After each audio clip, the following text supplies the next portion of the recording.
Hi everyone, welcome back to Andrew's Economics. Today I want to talk about a new documentary that's been released by Channel 4 and it features Gary Stevenson. You might know him on YouTube as Gary's Economics. So this documentary is called How to Get Filthy Rich with Gary Stevenson. The documentary aims to explore the scale of inequality in the UK and shows how it's getting worse over time. It's also a vehicle that Gary uses to explain his idea for a new wealth tax. And then Gary meets a range of different people to discuss how they feel about the tax. A lot of the people that he meets are extremely wealthy people. So you can imagine how overjoyed they are to hear that they would need to pay a new tax. This documentary is Gary playing to his strengths. He's very passionate about inequality. He knows a lot about it. You would expect then that this would be a fantastic documentary. Let's check the reviews, shall we? How to Get Filthy Rich with Gary Stevenson review. How did this end up such an embarrassment? 2 stars. The Guardian. Gary Stevenson's lively documentary fails to persuade. His honed YouTube style is hard to take. FT.com. Gary Stevenson proves he's a self-styled economist who's out of his depth. 2 stars. Torygraph. The Telegraph. This nonsense again. He has a postgraduate degree in economics, but sure, he's self-styled. Sixth form level of debate. Let's down this coal to level the playing field. Lancashire Post. Gosh, I bet there's supposed to be a big advert there, but I've ad blocked that nonsense out. Gary Stevenson is wrong about wealth taxes. The Popular Economist is irritating. The Critic. At least this person recognises that he is in fact an economist. Gary Stevenson gets his, spiked online. I'm sure you get the idea. So the documentary has been widely panned by critics. So does that mean it's rubbish? I don't think so. I think the documentary is decent. So it's interesting that criticism is pretty much consistent in the media. Honestly, I think this reaction from the media is what you would expect to see. Unfortunately, the health of the UK media, a lot of it is owned by billionaires. And so you're seeing billionaires' reaction to having to pay more money. They're against it. Overall, I think the documentary is decent. I think Gary is successful with his aim of explaining the wealth tax. I think he does it in a way that's very accessible and very easy to understand. You know, if you're the lady behind the counter in Greggs, or you're the guy that cuts the hair at the barber's, or you're the lady that drives the bus into town, I think you would be able to understand the wealth tax very clearly. So how does Gary's wealth tax work? Well, it works like this. It's a tax of 2% on wealth above £10 million. So someone with £11 million in wealth, you're going to pay £20,000 a year in tax. To me, that sounds very reasonable. I think it's important to think about the context of how much money that wealthy people are able to make on their investment. So at the beginning of the documentary, Gary meets an extremely wealthy guy in London and he brags that, if an investment doesn't return 12, 13, 14%, it's not worth his time. He doesn't get out of bed for less than 12%. So if someone has to pay 2%, that feels very reasonable. I think some of the criticism of it is quite interesting. So there's a lot of personal criticism of Gary. I think people are not happy to hear his voice. It's a working class voice. And I think, frankly, for some people in the media, this is very uncomfortable. You're not used to listening to a working class person talk about economics. Actually, Gary has authority. He has 2 degrees in economics. So when he talks about inequality, when he talks about living standards getting worse, he does have authority to say that. Newsflash, working class people can be educated, they can go to university, they can speak with authority on a topic. Another criticism of Gary I think is very interesting, and that Gary is very emotional sometimes when he speaks to people. And I think I'd be emotional too in that situation. He talks to people that will say to his face, "You're speaking Noddyland economics," when he has 2 degrees in economics and they have none. I think too, it's the strength of the documentary and it's the strength of Gary that when he's meeting people and they're saying very problematic things, he's not afraid to push back and visibly he gets upset. He's a human being. Isn't it good that someone's passionate about something? I think a big strength of the documentary is that he talks to a range of people with a range of different opinions. And I think that's important to any documentary. If you just listen to someone that's always got the same perspective as everybody else, that's basically propaganda, isn't it? You should be exposed to opinions that are different to your own. It's a mainstream documentary on Channel 4. It's not a visit to Twitter. So to talk about some of the people that Gary meets, one of the first people he talks to, he's a guy that's from a Lebanese background. He lived in Nigeria. He made his millions there in telecommunications. Now he lives in London. He's got a property. Apparently, he paid £42 million for it.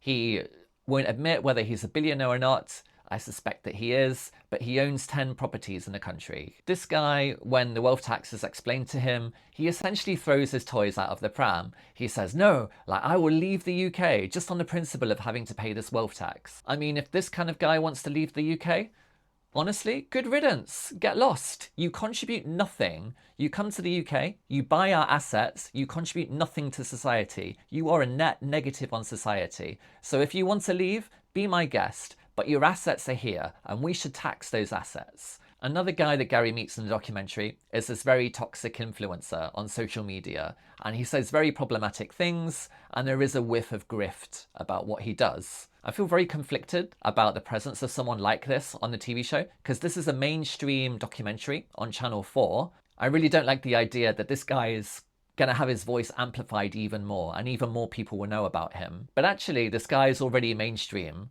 People know who he is. He's here on YouTube. He has over 1 million subscribers. He's all over social media. Another guy that he's been interviewed with, he was the most searched for man on the internet in 1 year. So these guys are mainstream. These really problematic people now are mainstream. And I think that says a lot about the society that we're in right now. So of course, this toxic influencer, he's against the wealth tax. And I really like that Gary confronts this guy.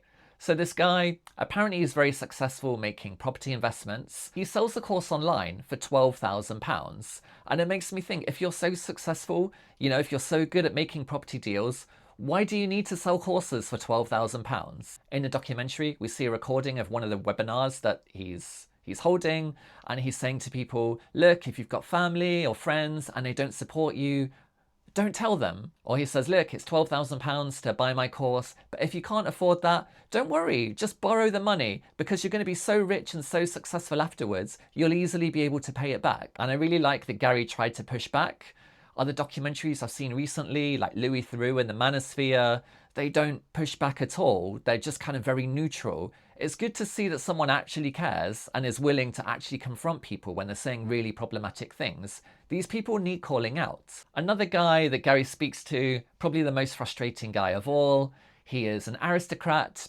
He is the 19th generation of his family to inherit the land and the manor house or the castle or whatever you call his property. And he gets most of his wealth from that.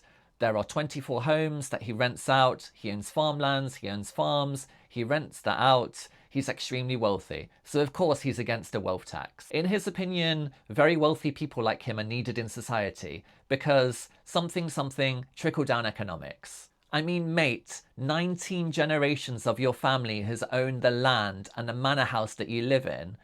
If trickle-down economics is a thing, why is inequality so bad still? Why are things getting worse? And then, most frustrating of all, he repeats a trope that you often hear from boomers. This trope is, you know, young people these days, they just need to do what you did, Gary. They just need to work hard and they'll be rich.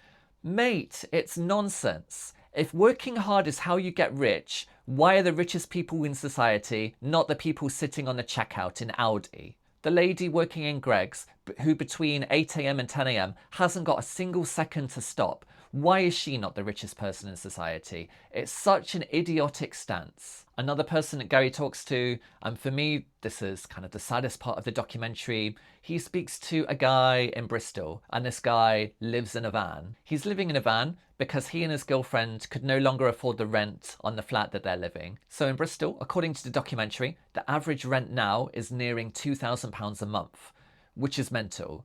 For me, living in the Midlands, £2,000 a month on rent is crazy. So because they've effectively been forced out of their flat, they now live in a van. And the guy opens his van up and Gary goes inside.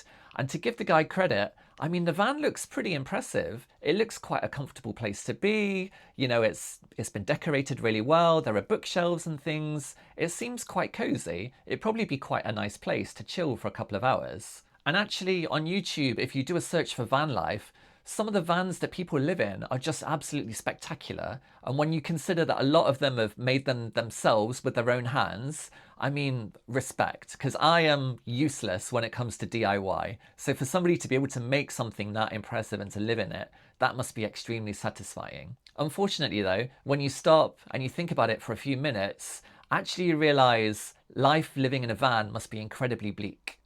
So in the UK right now, we're on to our third heat wave of the year. I can't imagine what it must be like trying to sleep in that van at night. It must be like trying to sleep inside a furnace. Also, I think our winters can be quite brutal, at least by my standards. You know, when it gets below freezing, that's got to be so bad. You finish work, you've had a hard day, it's dark, you get home, you get inside your van, it's absolutely freezing. I mean, best of luck getting any sleep. And then if you do, you get up to do it all over again the next day. The van that this guy was living in as well hasn't got a toilet, it hasn't got an area for food preparation, you can't cook, there's no shower, there's no sink, there's no running water or anything. Actually living in those conditions must be incredibly hard. I mean, it's almost Victorian levels of poverty. Even though that's that guy's situation, you know, fair play, he's doing his best, he's trying to be positive and he's trying to get on with it. Of course, there's always going to be someone middle class that's not happy, and we meet this guy. We meet a NIMBY, or not in my backyard kind of guy. For him, people living in a van is an eyesore. He wants them gone because he wants to enjoy the view from his house. He complains that these people often poo in bushes. For me, this guy, this NIMBY, he's got a very stereotypical conservative voter look to him. I remember like David Cameron, when he was Prime Minister, talking about the big society and empowering local people to be able to solve local problems themselves.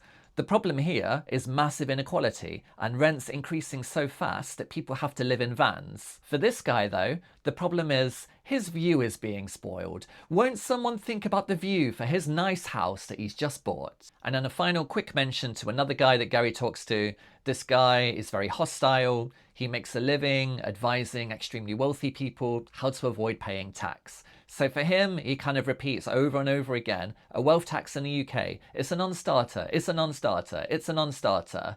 Okay, mate, if it's a non-starter, how come wealth taxes are already here, but in Spain, in Switzerland, in Norway? So it's not a non-starter, is it? It's just you want to put your fingers in your ears and pretend that it's not happening. So overall, I think it's a good watch, and I'd encourage anybody watching this to have a look and make up your own mind. Don't just believe the billionaire-owned media that say that it's rubbish.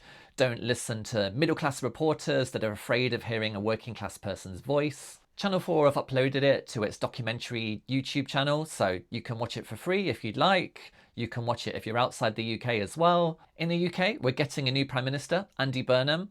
Is he going to introduce this wealth tax?